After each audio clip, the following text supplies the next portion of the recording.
Треньорът по индивидуални и групови спортове на подрастващи планира и организира цялостната им спортно-състезателна дейност. Той извършва подбор на децата за включване в отборите, съобразно възрастта и физическите им качества и ги съветва по отношение избора на най-подходящия за тях спорт. Треньорът провежда тренировките и организира състезанията.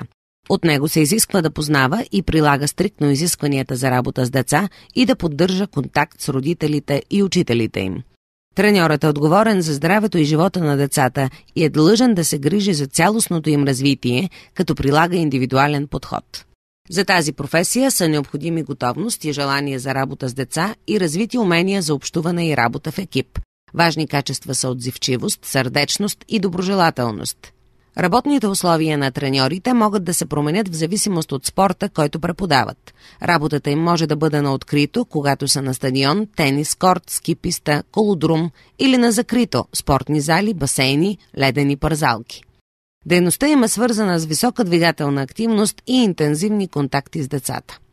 Професионално образование за треньор може да се придобие в редица училища, а завършилите професионални гимназии могат да продължат образованието си в специализирани колежи и университети у нас и в чужбина.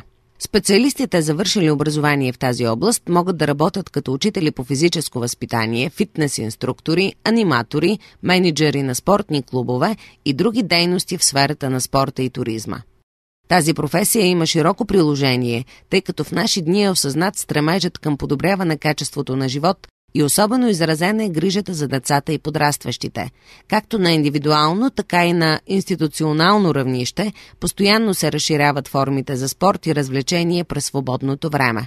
Добре подготвените и мотивирани треньори, които знаят чужди езици, могат да намерят реализация навсякъде по света.